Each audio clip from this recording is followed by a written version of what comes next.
It's February the 24th today. I will call the meeting to order. Will you please stand and say the Pledge of Allegiance with us?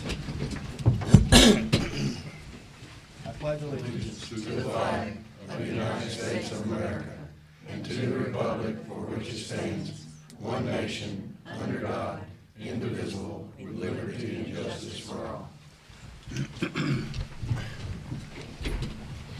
front of you, you have the minutes from the previous meeting on January 27th. If you'll take a moment to look at them, see if you have any additions and or deletions. If not, I will entertain a motion to approve. Motion to approve. Second. Motion's been made and properly seconded. Is there any other discussion? Seeing none, I assume you're ready to vote. All those in favor signify by saying aye. Aye. Opposed? It carries. I do not see this. Oh, I do right here. Okay. I would like to move up the public comment period, number 5, up to this part right here real quick. Is there anyone that has any public comments related to the agenda items only? We will go into our, not related to the agenda, I'm sorry. Anyone here have any public comments? Seeing none, we will move over to the Historic Zoning Commission and Common Design Review Board cases. And we'll turn it over to Brent. Thank you. First case today for the Historic Zoning Commission only is zoning case Z5-2025. It's the application of the Regional Planning Commission to extend the H1 Downtown Historic District over the properties that are mapped on the screen. The proposed Downtown Historic District would become the 5th local historic district in the Downtown Urban Design Overlay, joining the Public Square, Main Street, Emerald Hill, and Dog Hill historic districts. It would become the 9th in Montgomery County, joining the Madison Street, Port Royal, Fort Defiance, and Ringo Mill historic districts. The proposed Downtown Historic District is comprised of several buildings and areas that are already on the National Register of Historic Places. The Clarksville Architectural District makes up a large portion of the newly proposed historic overlay, taking in Franklin Street and Strawberry Alley between 1st and 2nd Streets, and extending down 2nd Street and grabbing the courthouse and Clarksville Federal Building, better known as the Customs House Museum. The Madison Street Methodist Church is also on the National Register of Historic Places. It was placed on the register in 1976, although much of the church was rebuilt after the tornado of '99. There are other significant buildings within the proposed Downtown Historic District. 2020 historic survey performed by Thomason and Associates notes that the Federal Building, which is at 116 North 2nd Street, is eligible for the National Register significant in architecture and government. It also lists the Bowling Hughes House at 503 Madison Street as eligible significant in architecture, and the Royal York Hotel at 218 South 3rd Street as eligible significant in architecture and commerce. The remaining buildings in the proposed Downtown Historic District include the Regions Bank building built in 1954, Strawberry Alley Ale Works built in 1900, Customs House Museum Addition built in 1996, the Old Leaf Chronicle building built 1920, Dennis Stanford Law Office built 1931, Aldred Law built 1969, 403 to 411 Madison Street built 1947, the South Central Bell Building, built 1969, and the First Baptist Church Sanctuary, built in 1917. By ordinance, section 9.3.9, a historic district or zone shall be defined as a geographically definable area which possesses a significant concentration, linkage, or continuity of sites, buildings, structures, or objects which are united by past events aesthetically by plan or physical development, and which meets one or more of the following criteria: that it is associated with an event which has made a significant contribution to local, state, or national history, that it includes structures associated with the lives of persons significant in local or state history, that it contains structures or groups of structures which embody the distinctive characteristics of a type, period, or method of construction, or that represents the work of a master, or that possess high artistic values, or that represent a significant and distinguishable entity whose components may lack individual distinction. And finally, that it is listed in the National Register of Historic Places. As always, a big thanks to Mr. David Smith for all the images that you will see today. Much easier to grab district photos from the air, so. On the screen now is the Regions Bank building and the Federal building. This is looking down Strawberry Alley with both sides of Strawberry Alley in the proposed district. This shot here is looking down Franklin Street with both sides of Franklin here in the proposed district. It's looking up South 3rd Street with the Royal York Hotel in the foreground. Customs House Museum is off to the left. Madison Street Church of Christ is on the left here with the South Central Bell building on the right. And a little further down Madison Street with the First Baptist Church Sanctuary and the Bowling Hughes House. The staff recommends approval of this zoning case. These properties represent the core of downtown Clarksville. Many are on the National Register of Historic Places, and other buildings are considered contributing by the 2020 survey. Finally, in your packet sent out on Friday, you should have received all emails received by this office in favor and against. I will answer any questions of the staff if there are any. Does anyone have any questions? Doug? Brent, just for clarification in what we're looking at, all of the colors on here, except for the Dog Hill District, would become the new downtown historic? Correct. Okay. And Yes, then so- everything else is still covered by the, Downtown guidelines. okay. Yep, correct. And the yellow districts on the screen are existing historic districts. They're existing. So there is H1 overlay for the Main Street and the public square? Correct. Okay, Yep. thank you. Any other questions? Yes, ma'am. So Dog Hill is it's in the historic district, is that correct? That's correct. Just wanna make sure. Okay, all right, thank you. Any other questions? Seeing none, we will open the public hearing for Z-5-2025. We will allow 3 people to speak in favor and 3 people against, and you will have 3 minutes. If you are speaking, please come forward and state your name and your address. Is there anyone that'd like to speak in favor of the Downtown District Overlay, Z-5-2025? Please come forward. State your name and address, please. You'll have 3 minutes. My name is Louisa Cook. I live on Thayer Lane in Clarksville. I'm with the Montgomery County Preservation Coalition that has been established now for almost 2 years. We started working on this overlay long before we knew that a grant was coming and that there would be a company coming to help work with the ordinances and really do some serious work on the overlay. But we felt like it was important to go ahead and begin to get a cohesive plan so that there weren't some here and some there, and some places were excluded. It needs to be more like a blanket that is truly an overlay for the area. So in view of the fact that it still will be worked on for the next several months by the committee that has come to help us out with it, I am hoping that y'all will go ahead and vote for it so that we can begin the continuity, the stability that an historic overlay provides. I would add one more thing to that, and that is that this morning I was in a meeting with the people who've been hired to work on our ordinances and our overlays, and a comment from one of them who work around the state was, Clarksville is not well known for its preservation efforts. That kind of hurts, I think. And so I think in view of what's happening, the way everything is going these days with an effort towards preservation around the country, it's time that we get more strong about this. Anything you. else? I have a question. You have a question for Can I her? question her? Ms. Cook? Ms. Cook? Yes. Can you tell me who is the other organization that's helping you all with this?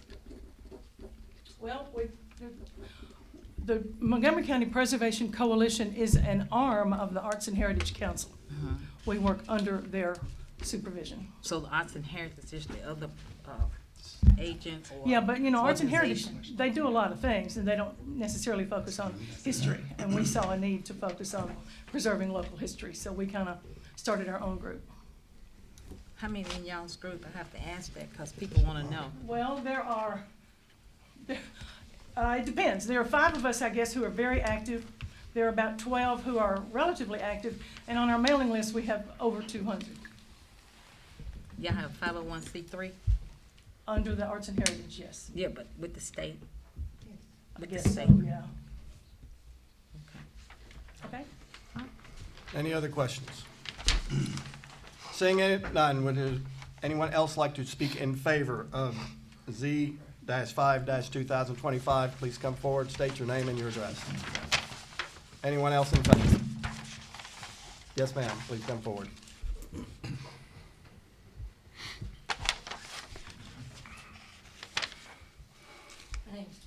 Excuse me, my name's Brenda Harper. I live at 503 Lisa Court in Clarksville. I want to speak once again to just call attention to the fact that probably most of the folks in our community think of this area that we're talking about expanding to as the historic downtown, and are surprised to learn that it doesn't already have that level of protection. And this is a critical effort that we think needs to be done in order to protect this area. While other things are happening, we know that we see lots of changing all across our community. We're gonna be working, as Louisa said, on seeing some changes in the ordinances and guidelines that affect historic preservation. But it's critical, and it's unfortunate it hasn't happened long ago, that at least this part of the downtown be given the little bit of extra protection from being in the historic overlay and not just in the, as we call it, the Dudo overlay. So that's the main thing we wanted to accomplish today. We would like a bigger area, quite honestly, but we're happy to see it advanced and extended to this critically important area. Thank you, Ms. Harper. Does anybody have any questions? Yes, ma'am. Do y'all have any oppositions from any of the people that live in this area? I see Doc here is in his historic district. Were there any oppositions from any builders, any oppositions? Yeah, Hold on, please. Point of reference. We'll have people speak against it here next. Yeah, but I'm asking her, has she talked to any of these people that have oppositions? well, I guess it's okay for me to talk about other people. I kind of feel uncomfortable doing that. You don't have But- to use names. You don't have You to, don't have yeah, to you use don't have to names. use names. All right. So I talked with one building owner extensively, and he is very much in favor of there being protection for this area. His only resistance is that because there is going to be a rewrite of the H1 overlay, he would like to see what's gonna be in that rewrite first. But I think it's critical, that's gonna take months, maybe years, before that actually becomes effective. And meanwhile, this offers protection that right now these historic buildings do not have. And that was the only one you had, just one complaint? That's the only one I've talked to personally. And how did y'all come about picking this particular area, you know, the little spots that you're picking to put in this overlay? Well, as you see, there were spots, and this is a more contiguous, is that the right word? A contiguous area where it goes down Franklin, well, it starts at Public Square, goes down Franklin Street, it goes down Second, then it goes down Madison. Well, actually, it goes on down to Third, because if I'm not mistaken, the Knights of Pythias building is part of the coverage as well. So it is a contiguous section that has significantly historically important buildings in there. Not every one of them is, because we've had lots of little things sprout up in between, especially after the tornado damage. And so how far does it go down Franklin? I believe, y'all correct me if I'm wrong, I believe it goes down Franklin to the corner of Third, because that's the Knights of Pythias building. So where does it start on Franklin? It starts Council down member, at- do you have the map in front of at you? Public This Square. map is not totally detailed, you can't see it. Well, it right. starts at Public Square. So it starts at Public Square and go down to where? Where does it stop? The, That west, Fifth Ward Church? Yeah, Explain where it is. Is it up there by The the? western end. Brenda, I don't feel this is your job to have to explain the district. happy to. I know, but this board did vote back in, I believe, September to initiate this with a boundary in mind at the time. Yeah. So these boundaries were considered by this board, started by the planning commission, and now it's back for its final consideration before it goes back to the planning commission if it does pass today. Well, we So- still need to know, and I don't. I'll be happy think to that's- explain I those don't- questions. I just don't think it's fair for a citizen to Why? have to She's a- answer But it. she's on the board to make sure that we put these things in place. We're And the board she that's should- gonna put these Yeah, things but into she's place. requesting it. She's the board that's Yeah. pushing it. They- So she has a right to answer questions. I mean, that's, the people out in the community like to know this is recorded. Mm-hmm. And there's nothing wrong with her answering the question. I know you don't want her to, but she Well, needs to. it's not her application, it's the Regional Historic It doesn't Commission's matter. You application. brought her forth I didn't as a bring her. person I brought myself to forth. speak. Well, she came forth. I mean, she volunteered to, and there's nothing wrong with her answering the question, Mr. Tindall. I know you don't want her to, but I mean, I have a right to ask the question. I just don't think it's fair for her to have to answer for this board's action, but I don't think it's fair for people to have to accept what they put forth either. So, you know, she needs to answer questions. And so if you don't mind, could you finish telling me where it ends on Franklin Street? Oh, I thought you were asking me where it started. Start and end, Started. ma'am. Is it okay, Jeff? if you Yeah, feel you can't comfortable, stop. it's not your application. Y'all just correct me if I'm getting it wrong, because to the best of my knowledge, we already have H1 on the west edge of the public square, like where the Poston building is, that road. And so it will go from there down Franklin Street and also down Strawberry Alley, but then on down Franklin Street, both sides of Franklin Street. Franklin Street, where, I'm just wondering where it stopped on Franklin. I'm getting there. Okay, go I'm ahead. saying from down below First, like where F&M Bank is, and coming on that way, both sides of Franklin Street, it goes up to Third Street in the sense that it takes in the Knights of Pythias building, which is on the corner of Franklin and Third. Okay. And then it doesn't go down Third, but going back a block, it goes down Second Street. So it includes the area that, well, like where Mark Olson's office is, and Mark Rasmus's office is, comes down there, goes on up, includes the courthouse, includes the Oh, the courthouse, okay. Customs House, and then it goes down Madison Street, so now it's going out east on Madison, and only applies to the north side of Madison. So Madison Street, Methodist Church, and coming on down that way, it includes all the way down to Fifth Street, which is, that's the corner where First Baptist Sanctuary is. And then across Fifth Street, it includes what we call the Bowling Hughes House, which right now is the Gursky Law Office. And I don't think I left anything out. But thank you Don't for, correct me if I did. thank you for wanting to do that, for the good of the citizens in Clarksville, because they do look at this video, and we do have right to ask questions, and I appreciate you answering it. Happy to share what I know. Thank you so Anything much. else? Thank you, ma'am. Okay. Any other questions? Seeing none, we got room for one more person. That was two. We allow three to speak in favor. Anybody else wish to speak in favor of zoning case Z-5-2025? Please come forward, state your name and address. Anyone in favor? Seeing none, we will move to those that are opposed. Anybody against Z-5-2025? Please come forward and state your name and your address. Anybody in opposition? Anybody in opposition? Going once, going twice, gone. Then we will close the public hearing for Z-5-2025. Is there any questions, any discussion, or motion? I have something to mention. Y'all said that there was some people here that was gonna speak against it, so I was looking for them. You called them up, where they at? I can only do what's here. I know. didn't ask anybody to speak for or against. I know, but It's you about- just did, but you said anybody I have to call against for it. them. And when you do a zoning thing, you call for people to speak in favor, and you allow three, then against, you allow three. Okay, That's what I do. know. I'm just waiting on them. Is there any other questions? I'll entertain a motion. Does anybody have a motion? It dies for lack of a motion, does it It not? does. Good. Dies for lack of a motion.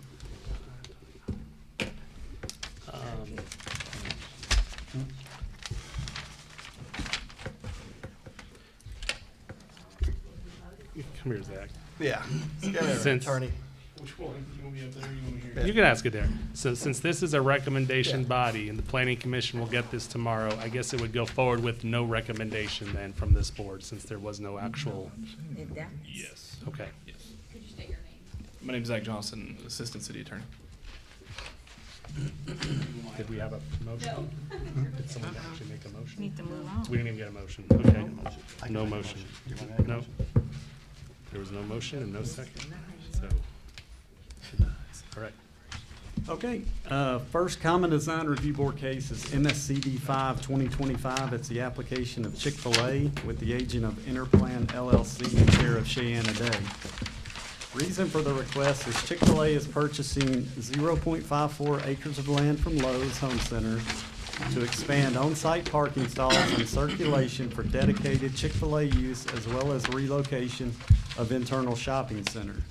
There is no modification to the existing Chick-fil-A store, canopy, or dumpster.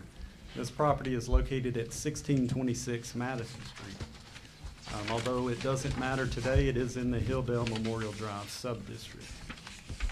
This is looking into the site. Madison Street is on the bottom of the screen. Big thing today is, the way I've understood it, is this is kind of a delayed phase two from the recent renovations on the site about a year and a half ago, where they expanded the building and modified the drive-through. Big thing today, look on the screen on the right over here, is you have an existing ingress-egress easement that is currently existing. It will be moved back into the site. So Chick-fil-A has purchased a half acre back here. They're in the process now of replatting that, moving that ingress easement back here, and they will be closing off that entry point there. And I have a slide, hopefully to better show that here in a second. Here's another one, just kind of going around the site.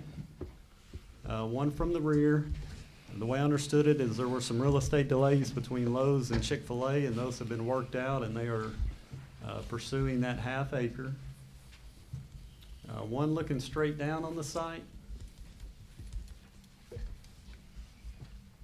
And then here is the proposed site plan. It's kind of hard to tell on this screen, but as I mentioned, this ingress egress point over here will be closed up and will be shifted down. You will enter the drive-through from back here. This one will still be open, but it will be open to parking stalls and closed off to where you can't get directly over. Then one more kind of showing what I just described with the landscape plan on the right and the existing conditions on the left. Staff comments, a minor plat to be completed, including the additional acreage and moving the ingress-egress easement, and staff level site plan approval needed. Both of those things are in our office now, going through the process. So I will answer any questions of the staff if there are any. We'll point out too, this was sent to all affected departments, and we received no concerns back. Is there any questions for Brent? Any questions for Brett?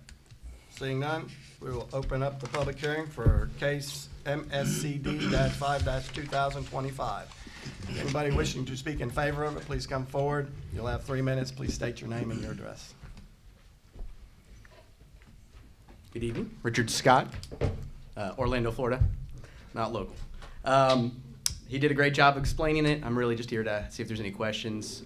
For the most part, this is like you said, phase two, just adding a little bit of future proofing for Chick-fil-A when eventually the store is at its peak. So, can't hurt, right?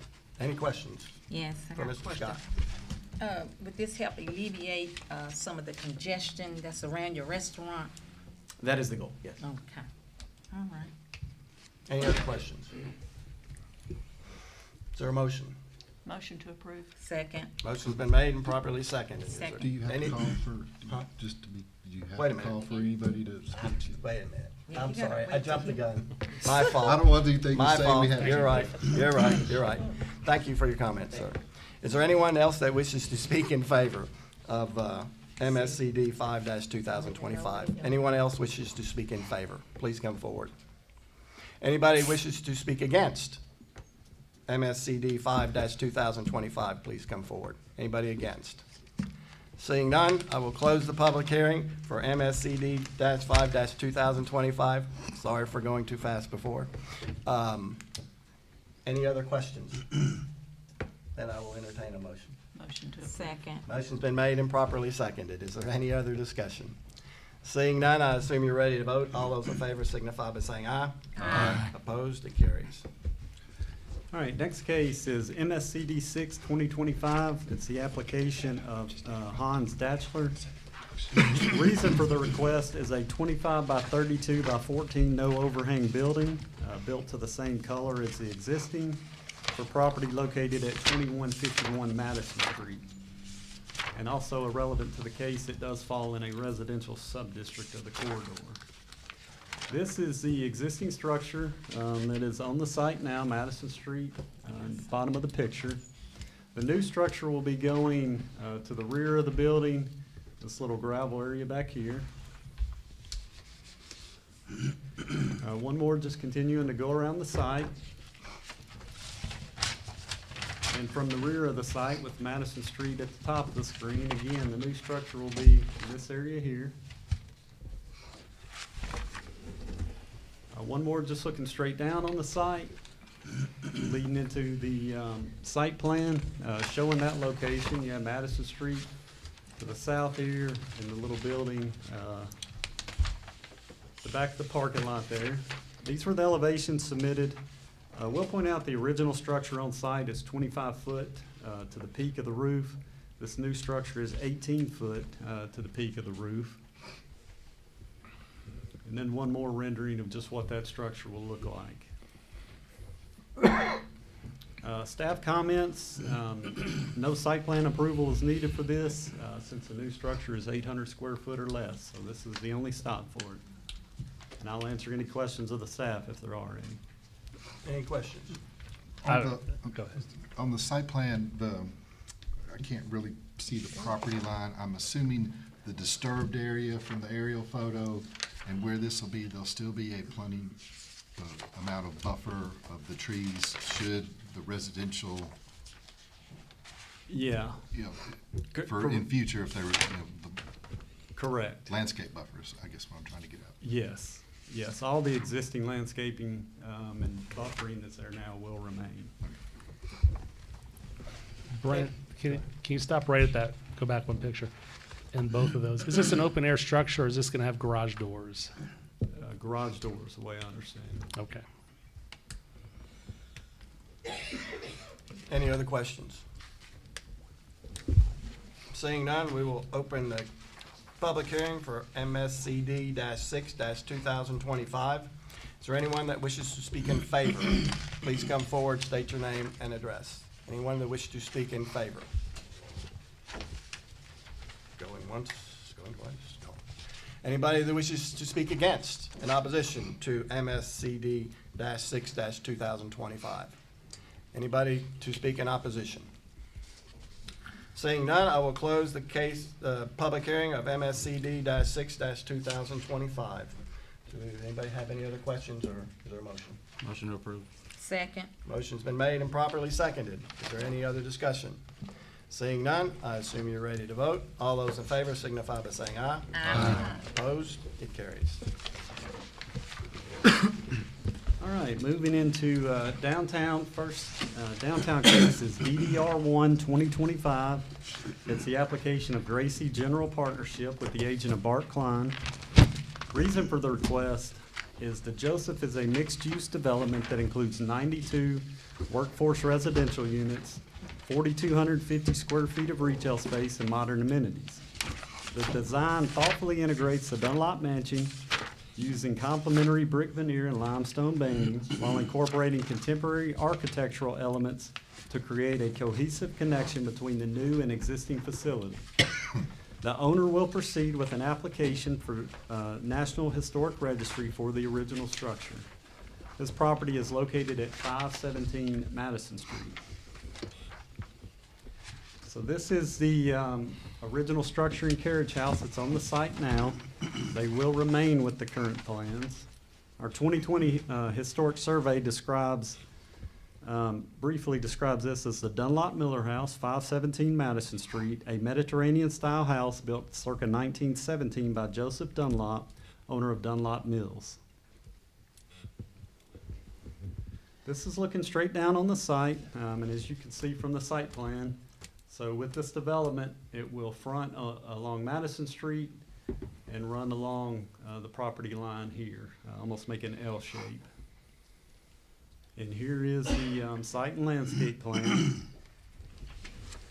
So, as I mentioned, Madison Street's on the southern edge down here. So the building will kind of make an L around the existing structure in the carriage house. We'll point out, did ask for some buffering. They have provided some buffering to the west and the east against Workforce Essentials and the Bowling Hughes house. And here are the renderings that were submitted with the package. Materials are brick, has some limestone banding as well in it, fiber cement siding, and aluminum storefront. So the two on the property is viewed from Madison Street. The opening or framing of the current structure on site. Bottom left is showing from interior to the site looking out onto Madison Street. A couple more renderings here. Top left would be viewed from standing 20 or 30 foot down Academy Avenue. To the right would be coming up Madison Street. You could see top right, I should say, with Workforce Essentials. Bottom right is interior to the site with the Dunlop Mansion to the right. And then bottom left is street level along Madison Street. Staff comments for this project. In order for infill buildings to blend into the existing streetscape, their design should complement that of historic buildings and reflect the period of its construction and shall not attempt a reproduction of a historic style. The advisory building height for this area is 3 stories.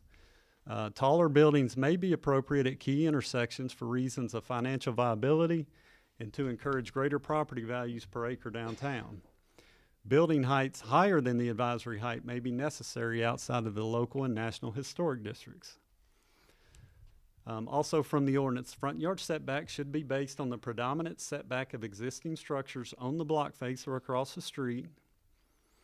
Site and landscape plan approval are needed, and they will be heard by the Planning Commission tomorrow. And finally, the staff feels this project meets the intent of the downtown guidelines and the comprehensive plan. And I will answer any questions of the staff if there are any. Mr. Tyndall has it. Let Mr. Brent answer any questions, and I'll read this statement. Okay. Anybody have any questions? Anybody have any questions for Brent? All right. Before we go to public comment, I just want to remind the Common Design Review Board, we haven't had a case of this scale in a while. And from the ordinance, the purpose of the Downtown Urban Design Overlay District is to, quote, enhance the quality, image, and economic vitality of downtown Clarksville. Further on in the chapter, it says these guidelines are intended to preserve and enhance the special character of the Downtown Overlay District by encouraging rehabilitation and new construction that is sensitive to the existing urban form and historic character. The guidelines recognize that no single architectural style predominates, and the guidelines allow for creativity and design of individual buildings. However, there are certain established urban design and architectural principles shared by most properties within the district that give it a cohesive character and a strong sense of place. That's directly from the ordinance. These are my words. The Common Design Review Board is not supposed to be bringing into consideration today use, parking, amenities, or the price of these units into consideration. That's something the Planning Commission may, or in some cases with the CBD district, will not be considering. What is up for consideration today is the proposed building in its design as according to the criteria. So Brent and I, again, will be able to answer any questions now or after the public hearing. Any questions for Brent or Mr. Tinker? Yes, sir. I don't know with the, well, I can wait till we have the discussion. We'll do the public hearing first. Sure. Okay. All right, okay, we will now open the public hearing for case DDR-1-2025. We'll allow 3 people to speak in favor. So please come forward and state your name and your address. That was the next slide, that's the pointer if you need it. So just Thank you. Hello, my name is Bart Klein with Klein Swinney Associates, 22 Middleton Street, Nashville, Tennessee. Pleased to be here today. Talk a little bit about the Joseph, a mixed-use development.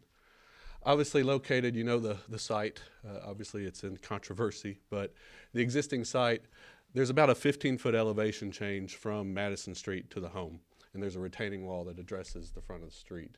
We're maintaining the use of the home, maintaining access via the alleyway. We're building the proposed site in an urban area. There's all types of buildings downtown that you've approved that have come through that really have 4-story multifamily, 5-story multifamily, hotel, retail, all that jazz is here. Our proposed site plan design was done in an urban standpoint to address the street. The first thing we do is we provide on-street parking. There's a 10-foot wide sidewalk off of the parking with street trees, and then there's a pedestrian, if you see this, access up to a courtyard activated space, which then activates the space around the existing building. The blue is the multifamily, and there's a dashed red line, which you can't see right here, which is retail. So when I said the 15-foot elevation change from Madison Street to the Dunlop Mansion, the retail faces on the street, which provides us that active streetscape. As we look at the lower level in blue, that is the retail, but we're looking at a 4,200 square foot retail space and roughly 50,000 square foot of residential. Existing parking is 16 spaces, new is 17 spaces. While parking is not required, our sister properties that are within a block away have about 58 spaces on them. Addressing the street, so the main thing for us was provide a design that addresses the urban nature of the project. We want to promote walkability, we want to define the street edge, we want to enhance the safety of the environment. So by doing that, we've put retail on the street, we've activated the street, we've created that urban environment that really the people want to live in when they move to the urban district. If you look at that bottom image below, all those setback lines along Madison Street, the different colors represent setbacks from 0 to 10, 10 to 20, 20 to 30, 30 to 40, and some even further on. We're not coming outside of that. We're actually right in the middle of the pack, and it's just a different animal all the way across that street. Massing and density. So if we look at your core downtown area, the blue is kind of your corridor, urban corridor. You've seen development happen along that corridor, 4- or 5-story structures. In yellow are the intersections that you're experiencing most of the growth. Those are projects you've either approved or built. And we're no different than that project. We're providing density at those integral intersections where you're already seeing that growth. As we talk about addressing the historic context, the Joseph is doing it in many ways. I think the most important is adaptive reuse. So I think you can say from the Dunlop Mansion, it's pretty much not been utilized. Wrap it up. So adaptive reuse, not trying to replicate exactly the Dunlop Mansion, because in historic nature, we try to we let it stand on its own. And so that's what we've done. And then provided brick veneer and stone banding to replicate some of the items. Again, we've talked about the exterior, but I think what I could just wrap it up with, we are A1 downtown development, mixed use, providing all the amenities of a modern day development in an urban area, which is a benefit for this district. Thank you. Any questions for Mr. Klein? I'd like to make a comment. Yes, ma'am. I think Mr. it's Smith, I have raised his think hand it's a first. beautiful building. Thank you. Thank you. Mr. Smith, What's becoming the Dunlop Miller Mansion? What's the use gonna be for it? Correct. So we're setting it up in the best success. So you guys are very familiar with the Amsterdam across the street. So what you've seen with the Amsterdam is it was empty, and so we built a building next to it that put 80, 90 people. So right now, we're gonna preserve it. We've designed the parking around it, so we've set it up for the best success for a tenant to come in and utilize it. If that's an event center, if that's a restaurant, whatever that may be. I think that is the best success story you have recent of how to preserve historic structure. Okay. Okay, who's gonna cost that? Who's gonna pay for that? The developer. Okay, so you're gonna pay for the renovation of the Dunlap Miller Mansion. Once the use is identified, yes, we're not tearing the Dunlop down, we're I actually understand we're not preserving tearing it down, but I wanna get a sense of who's gonna be funding the Dunlop Miller Mansion being used. this developer. The same one that owns and controls this site, that is proposing this building, is the same one that's maintaining the Dunlop. Without this, That's the wrong word. who else owns it? I understand that, but maintaining it's the wrong word. You can But say how now- they're gonna utilize the building? Is that what you're asking? Yeah, well, I'm sure they're looking to utilize it. My worry is, If we have to utilize it, we have to maintain it, because it's well, I not understand safe. that, but we're not gonna cross that bridge. I'm done. Yeah, thank you. Doug? I understand the need for identifying what you want to put there. Will there be remediation efforts as part of this project to prevent further decay till, do you have a time frame on when the use will be? Like, do you anticipate deciding on the use and have it opening with the project? Well, similar to, I want to say, the Amsterdam, we will start construction of this project in about 5 to 6 months. So they're going to want to go ahead and preserve and get that safe, because we're putting 100 and something residents on this site. So it is just as important for us I'm to assuming make sure we it's won't have OSB. correct. Facing the street. Correct, and you're not going to have it to where people are going to walk in and fumble. I mean, that's a liability issue. Any developer, that's a liability issue. You're gonna have to maintain the site. We have ADA, we have public, we have our residents that are here on the site. So, I wanna say similar to the Amsterdam, it was kind of some envelope items were fixed. And then I wanna say through that process, someone came forward and said, hey, I wanna do a coffee shop. So we're really, setting it up for the best success it has. Any other questions? Doug? Go Is ahead. there a particular height your rendering is that, will you be able to see the existing house from the street? Yes. I mean, the kind of the point of perspective, I think, is Well, so. higher than, So one thing to say, and I can go to this slide. Well, actually, one thing I will tell you is the existing Dunlop Mansion, the base of it, right here, is 15 feet above the elevation of the street. So this grand stair is a 15-foot wide stair that has an axial symmetry with the mansion that takes you right up to the front stoop. So intentionally, what we've done is we've designed this in a manner to maintain view. We've activated this with a public courtyard.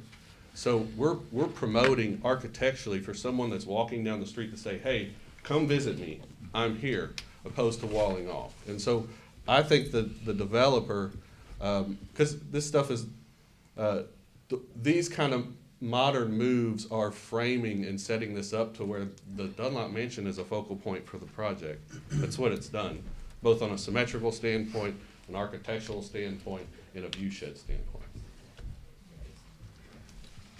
Any other questions?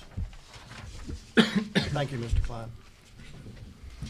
Is there anyone else that wishes to speak in favor of case number DDR-1-2025? In favor, please come forward, state your name and your address. You'll have 3 minutes. I'm Buck Dellinger of the EDC, 25 Jefferson Street. We're in favor of this project because it increases residents downtown. It's been a mantra of ours for the Economic Development Council that retail follows rooftops. We're trying to progress the economic viability of the downtown core of Clarksville, Montgomery County. Having high quality, 90-ish units of high quality residents downtown can only help our businesses and help solidify everything that's going on downtown. The F&M Marina is doing a great service, but we're getting 2 or 3 events a month, and we've got a lot more retail scheduled to come downtown. So the projects that are bringing more residential units to our downtown core, especially walkable residential units, are those that we're in favor of. And we've got this from a business perspective, a business lens, that this would be good for our downtown. Any questions for Mr. Dillinger? Thank you, sir. Anybody else wishes to speak in favor? Please come forward, state your name and your address. Yes, thank you. Jody Isaacs, 130 Strawberry Alley. And as a business owner on Franklin Street, this is a dream come true. We've been wanting more and more. Every time more people are living downtown, we actually have a sense of community instead of everyone having to drive distances. We need these pockets of close community where we can really support one another. Downtown is dying at the moment. We've lost 5 businesses since September. A couple of us are hanging on a thread. And so when we see these individuals that their heart and soul is to support our downtown, what more can we do to actually have our both hands on their backs and support this moving forward? I know for some that have been here forever, this might be a new concept, but for someone that has lived always in a city community, this is, I think people will really relish this. So thank you for the opportunity, and I really hope more get on board with this. Thank you. Anybody questions for Ms. Isaacs? Thank you, Ms. Isaacs. Yes, thank you. All right, that was 3. So now we will switch over to anyone that is in opposition. You will have 3 that can speak. If you're in opposition, please come forward, state your name and your address. You'll have 3 minutes. Greetings, members of the board. My name's Eric Berg. I live at 551 Pond Apple Road. My wife and I moved to Clarksville in 1999, a few months after the 1999 tornado. This was my final Army assignment. 10 years later, I retired in 2009 after 31 years, and I was hired as a civilian the following pay period at Blanchfield. My wife was already tenured faculty at Austin Peay, so we decided to stay in Clarksville until she could retire.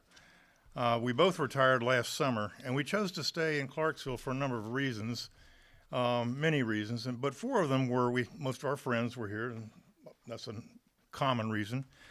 We get our health care at Blanchfield. One of my big reasons was there's a symphony orchestra in Clarksville. Not many people know that, judging by the crowds that come, but we do have a symphony orchestra here, and we want to grow it bigger, and that's important to me. And it has charming downtown architecture was another reason. And a lot of it got destroyed in the 1999 tornado, and we saw it on the ground in Franklin Street. So regarding the property under discussion here, the Miller Dunlop house, or Dunlop Miller house, I want to make several points. Now, many of them you already know. The owner requested to raise the house. They did not get the outcome that they wanted, so they sued city officials after the request was disapproved. That suit was dismissed, and all along the owner has practiced what's known as demolition by neglect. Now, that's a tactic used worldwide, not just in Clarksville or Tennessee or the South or anywhere else, not even the United States. They do it in the United Kingdom, they do it in Europe, probably Asia and Africa and South America. But and that's how you sidestep preservation laws. And so now the owner is reversing course. Are we going to pass out those pictures? Oh, they're out? Oh, okay, I didn't see them go out. Okay. The owner is reversing course by pledging to apply for National Registry of Historic Places status after plan approval. They didn't do it before. They're not doing it now. They're going to do it after the plan is approved, which I think is a little disingenuous. It smells of bad faith given the previous attempts at demolition. I think they're going to go through with demolition instead. That's just my guess. But in doing a little looking, the National Registry is kind of a toothless involuntary designation. I was surprised to learn that when I did a little research on the National Archives, and also the Tennessee Historical Commission. It was kind of in a question and answer format. Can you tear down a home on the National Register? Yes, you can. The National Park Service administers is the agency that administers. Wow, that was fast. That was fast. I spent too much time introducing myself. All right. Anyway, the National Registry is kind of toothless. It has no enforcement. The Park Service administers it, but they can't do anything to you. So my question to you is, I want to have a local true story very quickly. I come from Rudolphtown, and we were promised when the front, I talked to Charles Buford Rudolph, and he was going to preserve the farmhouse at the front. And his vision was that it would become a clubhouse for the homes. Well, the first thing that was done when it went under development was destroy that farmhouse because of termite damage.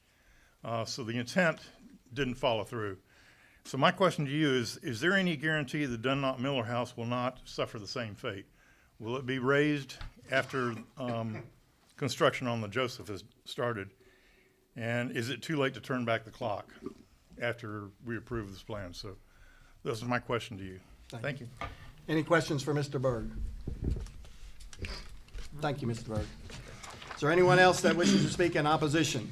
Please come forward, state your name and address. You'll have 3 minutes. My name is Margaret Ward. I live on 15 Trainer Terrace. I grew up in Clarksville, as did my parents, Ellen and Ruby Patch, and my grandparents. In fact, the home I live in today was built for Joseph Williams, who is the grandfather of Joseph Dunlop. So I have literally respected the history and the architecture of this house my entire life. I was here in 2023 when this board unanimously voted against the demolition. The reasons being obvious: the architectural significance of the home, the role that the home has played in Clarksville history, and its location majestically on the hill, right on the corridor into Madison Street, where residents and visitors alike pass it going into our historic downtown. So when I look at this plan, I wonder, is the size and the density too big for the size of the lot? Yes, I believe it is. Is the design wrong and not cohesive with the area where it's being built? I believe it is. Does it look like it sprouted up out of the ground and it would be more at home in downtown Tokyo than downtown Clarksville? I believe it is. But simply, I believe that nothing you could build in the front yard of that house would be correct. You could plop a replica of Scarlett O'Hara's Tara in the front yard of that house and it would still be wrong. And I am not fooled, and I hope you're not either, by the fact that there is not one single mention of this house in 11 pages of very detailed plans. I believe, regardless of what's previously said, that if there was the intent to immediately maintain, preserve, renovate, even use this house, we would know about it in here, because we know about where the compost heap is going to be, and we know that there's ample bike parking, yet there's not one single word about the house. I believe they intend to conceal it, surround it, ignore it, and neglect it, and pave up to the front door and walk away. And if down the road somebody wants to use it and turn it into something, it's gonna be too late. So, I just wonder why, if the saying, when you know better, you do better, we know better. We have made mistakes and we have approved plans in the past that have been wrong under the guise of progress. But we don't have to keep making those mistakes. We don't have to keep approving plans that aren't right. This is not right. And I hope that we will do better today and not approve it. Any questions for Ms. Ward? Thank you. We have one more speaker. If there's one more person who wishes to speak in opposition, please come forward, state your name and your address. You'll have 3 minutes. Hi, good afternoon. I'm Jennifer Rudolph. I live at 313 Hampshire Court. Bottom line is, I don't think any of us necessarily object to the design of this project. What we object to is this project on this lot. This particular lot, it's going to be too tall. It's going to be too wide. It's going to come too close to the street. You have to look at the surrounding areas. That's what our guidelines say. The surrounding areas of this house are predominantly historic in nature. We're talking about 150, 110-year-old homes, Bowling Hughes, Northington Beach home, the Kesey building, which is now Cumberland Bank. None of these things, or all of these properties that I'm talking about that are historical in nature and have the characteristics of historical design, it doesn't blend. This project does not blend in with that. Again, our guidelines state in 9.5, letter number F, height, building setback, facade. We've got to take that into account. When we drive into downtown Clarksville, this is going to forever change the streetscape. There's also a little bit of a mention somewhere in case someone wants to pick it out. No building should be built higher than a church spire that is listed on the National Historic Register, and that is Madison Street Methodist. You will never see that church spire again. There's so many things that you will never see again by the size of this property. Now, we understand that we all want economic benefits for our downtown. We do. We all live here. We all care about our downtown. But the guidelines that you all are supposed to adhere to really don't have to do with money. And some of that can cloud your judgment. The money that we're talking about with this project is simply speculative. It's like rolling the dice. There have been 4 or 5 other apartment complexes built in the downtown outside of the downtown core by this same developer. What has changed for the businesses downtown? I still hear businesses downtown saying they're hanging on by a thread. We have additional apartments. Hasn't helped anything with downtown, except that it's changed forever the landscape of what we look at. It's projects that don't fit in. And yet we're going to consider allowing another one. So I would say, don't follow the money and the promise of what better it could do. In conclusion, all I would like to say is preserve the history, preserve the charm, preserve what makes our downtown want people to come and look around.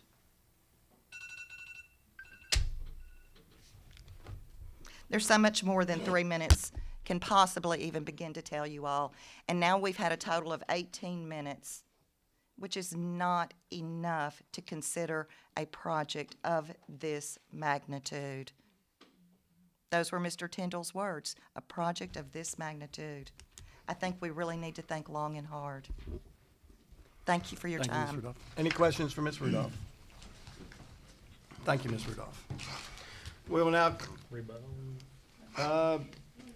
You have one rebuttal. You have, each side gets a rebuttal, right? Gets the prevailing. Doing what I'm told. Hello, Bart Klein with Klein Swinney Associates, 22 Middleton Street, Nashville. So, you know, I understand the conversation, and where I kind of left off is adaptive reuse. Your city is growing. You've been growing. You have a downtown that's growing. You're going through the same issues that we've gone through in many urban districts. And you have a home that has not maintained a use for over 20-something years. I've been in the building. There's syringes on the floors. There's issues. And you got a developer that is designed a project with it entrusted, put a pedestrian stair that's probably cost as much as the car in front to get you there. They've designed holistically an adaptive reuse project. That project is not planned to be demolished. They'd have to submit for a demo permit, which then would have to be approved. We've also followed the regulations. The regulations say, what is your setbacks across the street? Across the street, there are 6 feet, there's buildings. There's buildings at 5 stories. There's our building adjacent to us, we talk about the historic homes. This preserves it. Now we're gonna have a use. That could be the Urban Manor restaurant and get a totally new use. And in 20 years, has somebody bought that site and developed it and maintained it? And is it a use? No. It's because adaptive reuse, because no longer a building that cost $1 million downtown as a single family home is very hard for a single family to justify. And it's just growing pains. And so I think what you see here and what I hear is as the city grows, you're gonna deal with these kind of conditions of how do we grow in areas where we have utilities, we have networks, we have pathways, we have parking, and where people wanna live, but how do we keep the integrity of our structures? And we see this in the factory in Franklin, we see this in Germantown. It's integrating design in a manner that integrates historic structures within it. And I think this project does it well. I understand that it's not perfect on every standpoint in the eye of the beholder. Everybody is, architecture and design is a very opinionated, it's art. It's always opinionated. But I think what it shows here is you do have a project that actually satisfies the code and sets the project up, the existing Dunlop, for success, which you haven't had to date. Thank you. Thank you. Any questions for Mr. Klein? Okay, good. Can I speak? No, just one. No, ma'am, unfortunately. All right, then we will close the public hearing for case DDR-1-2025. Does anybody have any additional questions? Mr. Tindall, will you go over what you started with about, specifically about the parking? Because I also have another question about the staff comments. Sure. The underlying zoning of this property is CBD, Central Business District. So there's that governs the setbacks, the uses of the property, which mixed use is allowed. It also has 0 setbacks on the front side or rear. So thus throws into the question here of what is appropriate. And that's what this board is being asked to ascertain today is what level of appropriateness does this design have when you're dealing with a 0 lot line. They're not going to the 0 lot line on the front. And I do believe there's a little set off the sides of the left and the right side and the back there, not touching the back of the property. As well in the CBD district, it does not have any parking requirements because it's assumed that there is on-street parking or nearby parking for uses. The city and the county are combining for over 1,000 new parking spaces right now downtown with 2 different parking decks. There's surface and on-street parking in the area. Some of it's privately owned, and we anticipate there could be opportunities for lot owners to monetize their parking after hours, even with projects like this, and come to agreements that allow parking from 6 p.m. to 6 a.m. instead of just while a business is in business. So parking is something we believe will work itself out, but the applicant has shown that they meet this. It's also important to note that though it's 92 units, it's all single bed units. It's not 2 bedroom units. So you're going to drop the amount of people per unit well below 2 people, somewhere between 1 and 2 people per unit would be most likely. We would anticipate 1.3, 1.5 total people per unit in the building. That answers some of your questions. It does. So where the guidelines under 9.5.3 Downtown Urban Design Standards and Guidelines, number 7, when it says parking lot constructions, changes, improvement of the modified parking locations, number of spaces, or circulation patterns, that doesn't apply to this because of the overlying CBD zoning? Yes and no. So this project does have parking, not a lot, but if there was something to do with that parking that you felt needed additional screening or to be moved, that is within your purview. But not to necessarily require more. They could come in and request less. We've had that happen sometimes on Madison Street. They'll come in with a few less units, and I think we just had one last month, in fact, that asked for a parking reduction. And is there anything with the site plan, I don't know if this is for you, Brent, is there anything with the site plan review with the street department? I mean, I'm not aware of any off-street parking on Madison Street?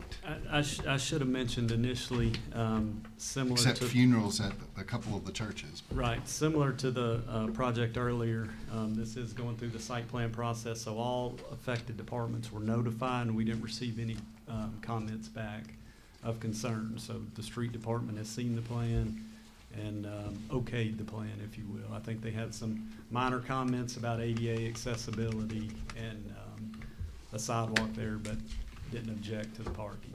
And I have one question on staff comments. On the front yard setback based on the predominant setback of existing structures.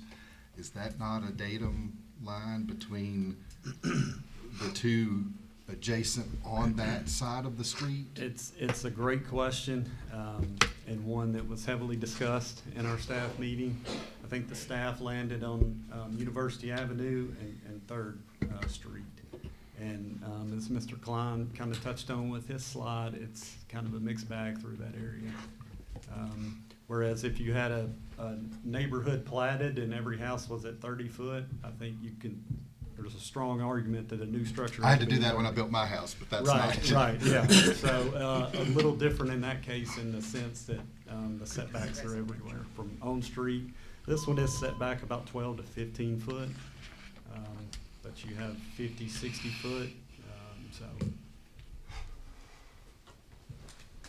Thank you. Yep. Any other questions? Anybody have a motion? I'll make a motion to accept DDR 1-2025. Is there a second? Second. Motion's been made and properly seconded. Is there any other discussion? I have a amendment that I would like to make that on this also, that the Regional Planning Commission will keep, it's to keep up with this National Historic Register, that the developer must come to the RPC and show the development on that, show that they're progressing with that. If that fails at any time, then the site review is stopped, and that stops construction too, I believe. Is that not correct? What he's asking is that you proceed with National Registry of Historic Places designation for the house.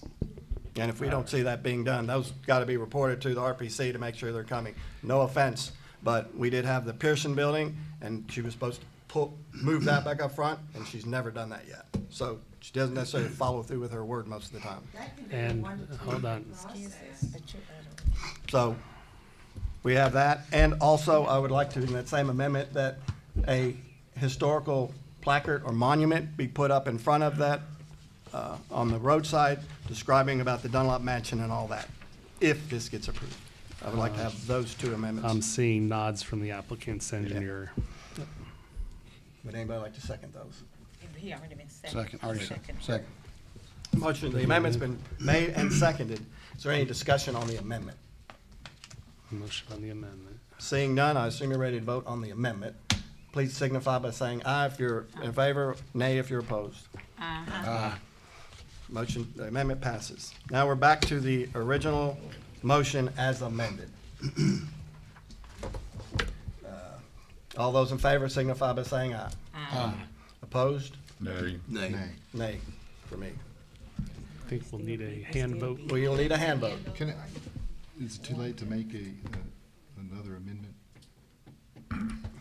That's up to the Well- chair. We're in the middle of a vote. We're in the middle of a, We'll move it off fast. I can't keep up. yeah. We'll need the hands for the ayes first. Yeah. 1, 2, 3. And those against? 1, 2, 3, 4, 5. All right. Before we proceed, it's important to note that when you deny something at the Common Design Review Board, you are supposed to provide redirection for the applicant with ways they can improve the project, make changes in order to resubmit. It's not just a flat-out denial. So back to you, Mr. Chairman. My denial was based on, I don't think there's enough attention brought to the historic Dunlop Mansion in there, and it's not a key figure in there. And that's very, as you can tell, important to a lot of people in this community. So if you could incorporate that more into it, then I think you'd. No. Afterwards, you can. We'll gather all the comments up for Mr. you. Chairman. Yes, sir, Doug. Just to speak to what the chairman's talking about, yeah, I think 2 or 3 boards of this is what we're doing to stop the deterioration of the structure. This is the rudimentary rehab we're doing during the construction phase until we have a tenant that will go forth with a future project. I'd like to see a design package like that. Anyone else? David? This building fits in great with Workforce Essentials, but the building next to it, the modern building next to it, but it doesn't fit into downtown as far as I'm concerned. So that's why I'm against it. It's in my feeling, it's too modern for the spot that it's in.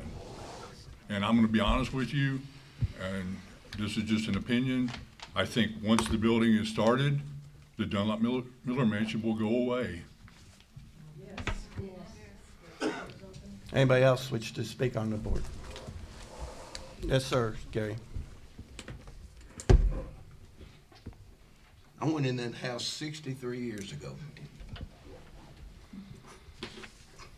And coming from a four-room house in South Clarksville, I was absolutely amazed. If the developer is gonna redo that mansion for someone to come in and put a restaurant in or any type of thing, why wasn't that done, or why wasn't that said from day one? Thank you, That's all sir. I wanna say. Good? I'm good. Okay. All right. We'll get these comments packaged up for the applicant. Brett? We got one more case. It's gonna take me a minute to get there.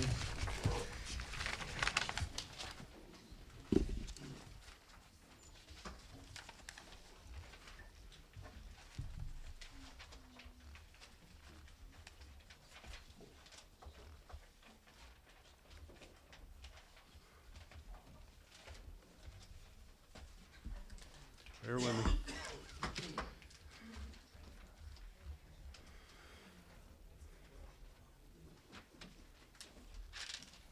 Okay. Final case today, DDR 2 2025. It's the application of North Second Church of Christ with the agent of Marshall Duncan. Reason for the request is a new church sanctuary building. Exterior materials will be simulated stone veneer, brick veneer, and painted board and batten siding. Aluminum storefront windows will be utilized with bronze frames for property located at 782 North Second Street. This is looking into the site, so the existing church sanctuary will remain. The structure beside it has already received staff level approval to be demolished, and that's where a new sanctuary will be going.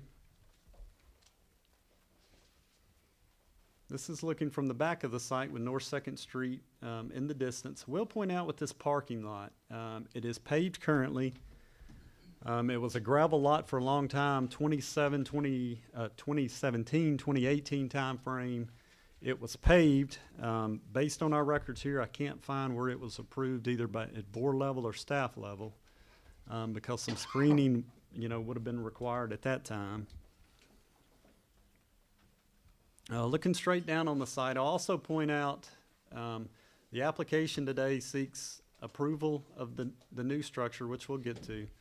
It seeks a parking reduction, and it also seeks a sidewalk waiver. Staff has required sidewalks along Cumberland Terrace down to connect into North Second Street. This is the site plan that was submitted, again showing the lack of sidewalks. Site and landscape plan, I should mention. It is showing what the downtown guidelines call for screening 3 to 5 foot American boxwoods to screen the lot. Also point out the facade that will be facing North Second Street here. They have added a few trees to conceal that, and we'll get to that in a minute. So this is the view from North Second Street. Our downtown guidelines call for the design to be the most prominent on the primary street. The staff considers North Second Street the primary street, although the entrance is internal to the alley there. This is one more looking from Cumberland Terrace. Again, the materials are assimilated stone, brick, and hardy board and batten. Staff's comments, as I mentioned, the building's primary facade and its entrance shall front on the building's associated street. For corner lots, the front facade and primary entrance shall face the primary street rather than the side street. The design of the primary entrance should be the most prominent, clearly indicating its main point of entry. As I mentioned, this application is seeking a parking reduction of 16 spaces. There's 50 required and 34 shown. The staff is okay with that reduction. And this application is also seeking a sidewalk waiver along Tennessee Avenue and Cumberland Terrace. The staff is not in favor of the sidewalk waiver. As the downtown guidelines state, the repair, construction, or modification of sidewalks within the district will require a certificate of appropriateness and a building permit from the city of Clarksville. Sidewalks along street right-of-way shall be well maintained and provided where they are not already present.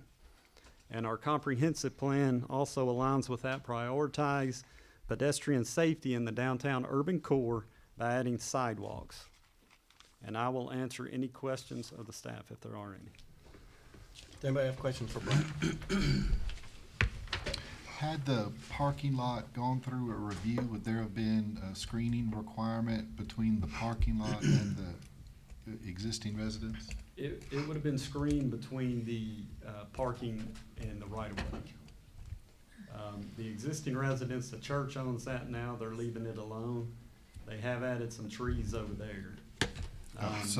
The ordinance just mentioned screening from the right-of-way. Okay, but so it's not a private residence across from the parking lot, it's also church-owned property? Correct, that adjoins it, yes. Any other questions for Brian? Seeing none, we will open the public hearing for case DDR-2-2025. Is there anyone that wishes to speak in favor of it? Please come forward, give your name, your address, and you'll have 3 minutes. Yes, my name is David Musnix, and I'm on Jim Johnson Road. I'm speaking we are looking at building an auditorium with the maximum occupancy of 180 people. Currently, our membership, we average about 75 members.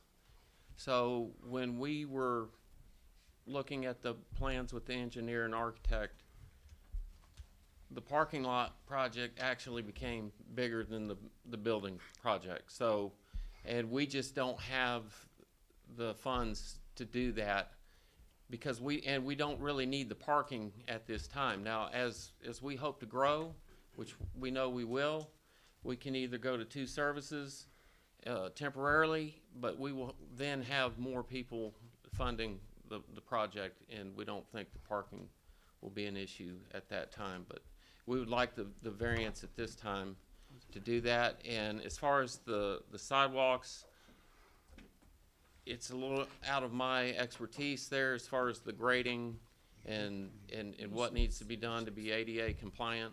And I'll let the engineer and the architect speak to that proposal for us. But so that's what we would like to do. We think it will enhance the look from North Second, and we would like to remain a presence in the downtown as a church to serve people's needs.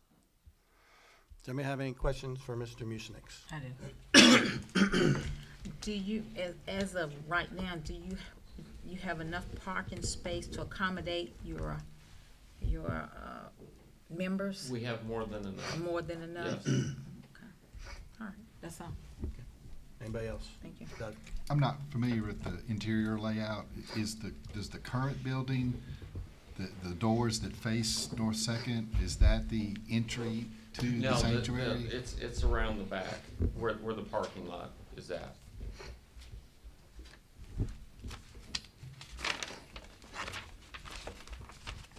Okay, more? No. Anybody else have any questions? Thank you. Anybody else wish to speak in favor? Please come forward, state your name and address. You'll have 3 minutes. Good afternoon, Cal McKay, McKay Merchant Company. We're the engineers for the church, 1545 Madison Street. I guess a little history. They came in and wanted to add a 3,800 square foot sanctuary. I told them they didn't have enough parking. We needed to add a parking lot too. That was an issue from the beginning. Thought they could justify having it, and so we went ahead, turned in site plan approval, and then the requirement for sidewalks on Cumberland Terrace and Tennessee came up. First didn't think it was a big deal, then we got to looking into it, and it became more of a, like he said, a parking lot and sidewalk project. Kind of, it's going to probably exceed the cost of the building. There's utility problems, drainage problems. There's like a 15% grade as you get to North Second, and North Second has sidewalks and all the way to Riverside, so we thought it was pretty excessive for all that sidewalk to be put in for 3,800 square foot building. Anybody have any questions for Mr. McKay? Mr. McKay, if you did keep the sidewalks, what would you lose? Would you lose parking? The parking lot would get Smaller. The existing one would get into that, and then there's some utility and drainage In the area? relocation. Okay, all right, thank you. Any other questions? So I got one question for you before you go, and I guess I should ask Mr. Munich as well. So would you be, I understand the parking lot issue, but if we put sidewalks in and that, would be accomplishable? That's a question for them, but. Yeah. I would ask Mr. Musnick. But I would like to say that even if they are required, I wouldn't think they would need to be on Tennessee, since we're not doing any work on Tennessee, I mean, on Cumberland. Well, sidewalks are a big preference around the city. I know that we had that handicap thing, and if we're doing sidewalks, in my Well- opinion, we might as well just do sidewalks. Yeah. If we're gonna do them, we gotta do them all the way. Don't do them halfway and stop. That's just my thinking, but that's my question. That was my question. Thank you. Anybody else? Would anybody else wish to speak in favor of DDR-2-2025?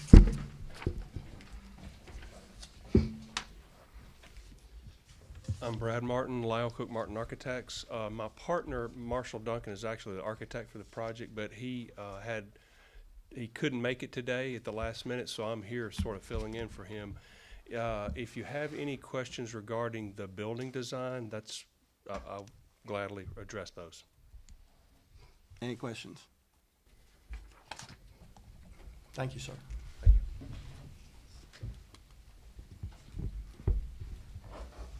Anybody wish to speak in opposition to DDR-2-2025? Please come forward and state your name and address. You'll have 3 minutes, sir. My name's Philip Tucker. Could you go back to that screen? I believe it's changed from what's on the website. I live at 751 Cumberland Terrace and own the majority of the homes on Cumberland Terrace and the vacant lots and several on North 2nd Street there. As it's been stated in the past, that parking lot in 2018 was built without an ounce of landscaping, which does, and let's be clear what this is. This is residential property. They have essentially, the church has been there, the main building's been there for a long time. There was 3 houses there. They've taken one down. They've wanted to take one more down. I'm not sure if the other one was coming down. On the plan I had, it was coming down. I'm not opposed with the church growth. They've been good neighbors, but I don't feel, and looking at this, there's no landscaping around the back of the church. They've got paving there where there's not even a parking lot. There's no buffer. The adjoining property there is multifamily. I would like to see, I think it needs a little bit more landscaping. And as they talked about, as funds as they grow, expanding that parking lot, and the prior drawing had the parking lot 5 foot off the property line. And I don't feel that that's, for residential, parking lot, if I was to do it, I'd have to put the parking lot in the rear, hide the parking pad. I don't understand how a church can take maximum parking without any landscaping, and then when they come to do something, build something, they put a couple of boxwoods in the shrubs. And then when it comes to sidewalks, I've got the rest of that property I'm gonna look to redevelop. Are you gonna then want me to put the sidewalks all the way down?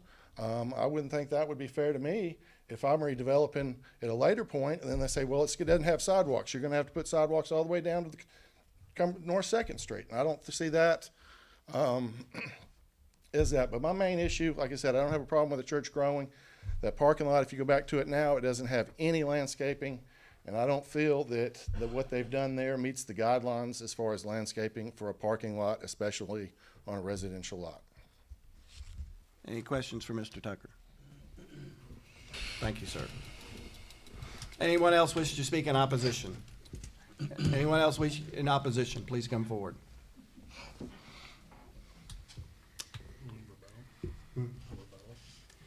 And do you wish to do a rebuttal? Yeah. Please come forward. I'm David Brown. I live at Heatherhurst Court here in Clarksville. I understand what he's saying about the parking lot and the landscaping. We were, a few of us weren't there when that happened. I'm not really sure how that happened, but if it's a case of landscaping, that's no big deal on our part. If we want to put that in the plan, we can certainly, we can do that. And I think we need to. But as far as the sidewalks go, I mean, like everybody has said here, it is a big project for us. It's huge. And I think there's a gas line. Is that right? There's a gas line there that is there. But the sidewalk thing is just, and I know that's a big deal for Clarksville. I understand that. But it is a tremendous amount of money for us. Tremendous. That's all I have to say. Any questions? All right, thank you. All right, so we will now close the public hearing for DDR-2-2025. Does anybody have any other questions? Mr. Chairman, I'll shed a little light because it was brought up today about how did a parking lot get built without coming to this board. Parking doesn't require to go to building codes. That's not something you pull a building permit for. There's no structure. So at the time, they would have just gotten a grading permit from the street department, which didn't trigger anything over here to say get this application first. In the past, 7-8 years, I believe we've worked on processes with the street department to trigger things like this, to at least ask questions if it appears to be something that's never come through here. But that's just one in the case where there was no trigger to come to the Common Design Review Board. It was done, and by the time it was done, it was out the barn, as they say. So I do commend them for at least coming back and trying to rectify the situation and put the landscaping in that would have been required at the time. But that's how it got to where it was in 2017.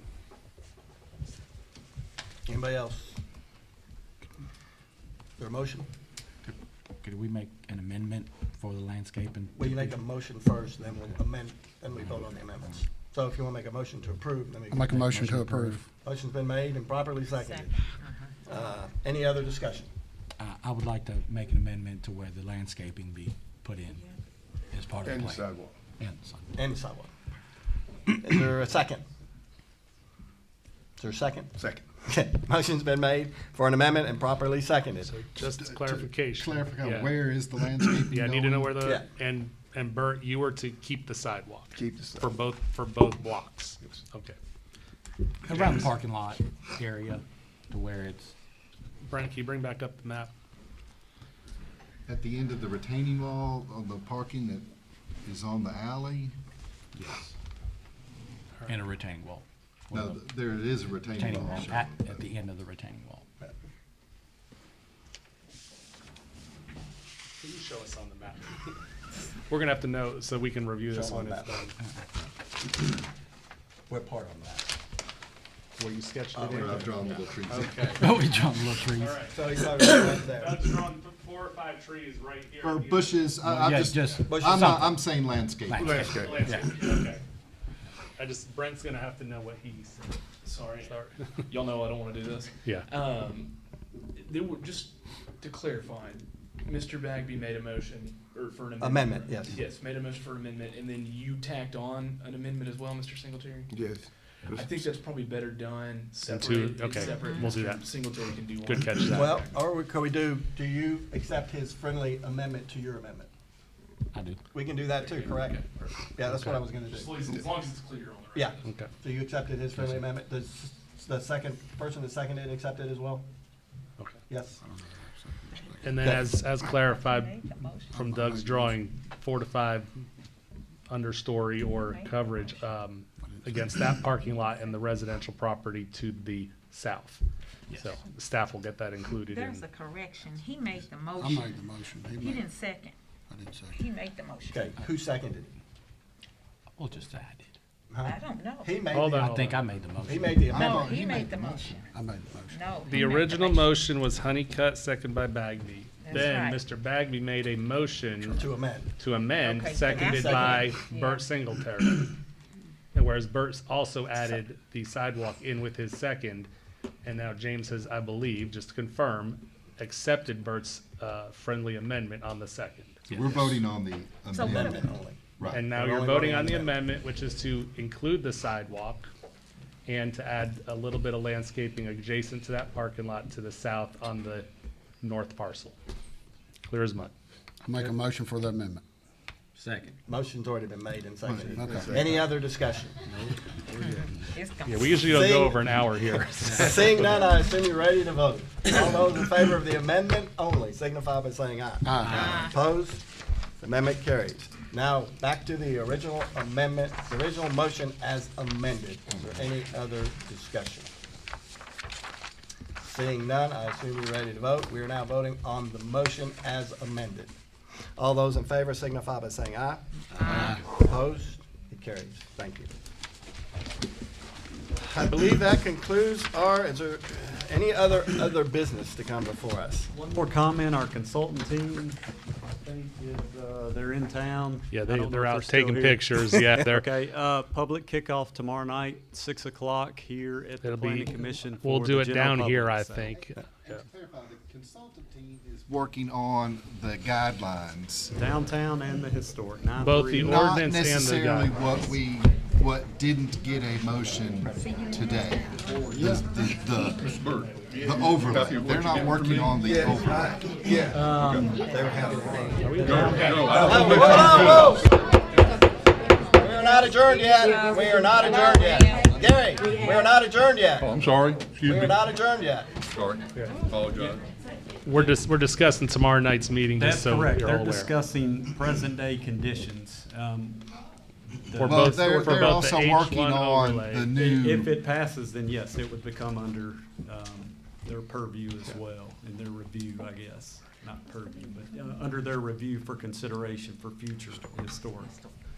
But not the area they apply to.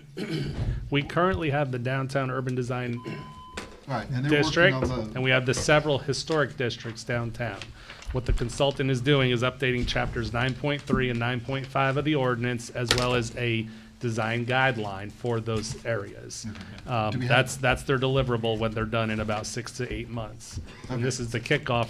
There were several small meetings today. The chairman was part of one of them to discuss topics about these areas. I was Yeah. too, I was part of Okay, one. yep. And so, Yep. when that deliverable is done, We will just- bring I forward think- new ordinances to replace the current ordinances of how we operate here. I would just say to the staff, once that's done and we know what the guidelines were, that would be a time to bring back the proposed We've heard that overlay areas. opinion, yes. Yeah. It's important to note, and I've said this to the folks in the community, the historic district expansion started in August. We didn't know until later in September that we got the state grant to get the consultants, and we didn't even start that till November when we put the bid out. So we Now got a we little have it, I cart, think. yeah, agreed, and we got a little cart before the horse because of waiting on the state. We didn't know if we were gonna get that grant, but we're thankful for it because it pays thankful. for 85% of our project with them, so. We're okay to wait. I just want to make sure that when we do bring it back, we don't overlook one for the other. That's all. Well, but again, it's not going with a yay or nay from this board. It Correct. could And be. I'm gonna recommend the planning commission to table it until that time when we bring back the ordinance later this calendar year. Any But other thank you, business? thank you all for serving today. Any other business to come before this body? Seeing none, I assume you're ready to adjourn. All those in favor signify by saying aye. Aye. Opposed, we're adjourned.